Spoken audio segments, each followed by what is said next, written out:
Janet Woititz, and Alan Garner. 1. Making contact with others.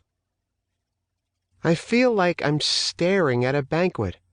All around are people I'd like to meet, but I never seem to make contact. The distance between us, it may be just a few feet, but it feels like a million miles. Everyone else looks so comfortable and seems to have such an easy time making friends. If only I knew just the right thing to say. Terry. Adult children cringe at the idea of having to make small talk. Growing up in a dysfunctional family means that social skills were not adequately developed. Few people really enjoy small talk, but it is a necessary part of the socialization process. If you have only started to connect with others since you've been in recovery, you are learning to relate on the level of personal problems and pain. That is fine for identifying within the program and appropriate for a support group, but the truth is, there is life beyond the programs. In the larger culture, and even with program people outside of meetings, personal problems and pain are best shared with people as intimacy grows. Getting to that level is part of a process that begins with small talk and evolves from there.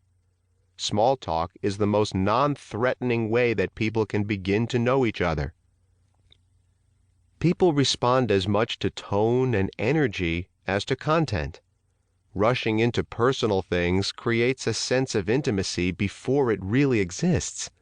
And believe it or not, talking trivia can be fun. Making contact with others will be easier when you know a few simple truths and develop some skills. The first truth is that most people also feel uncomfortable when they are getting conversations going. They only look at ease, just as you probably do to them. Second, most people would like to have more friends in their lives, just as you would. Third, most people are pleased when someone approaches them, as it takes the pressure off them. This chapter will teach you skills that will help you do better in starting conversations, keeping your conversations going, and talking about yourself. Starting conversations. There is no need for you, like Terry, to search for just the right thing to say.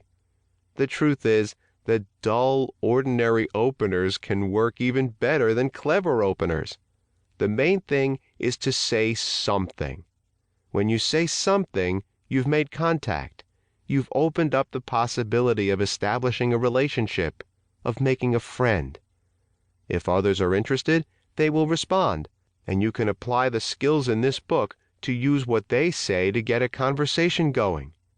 There are basically 3 subjects you can talk about when you start a conversation: yourself, the other person, and the situation.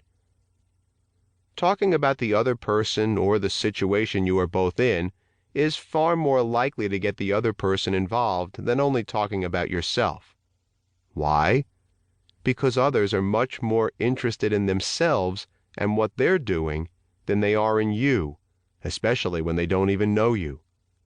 When you listen to the following openers, you'll see that those in the second group, those that talk about the other person or the situation, are far more likely to get conversations going.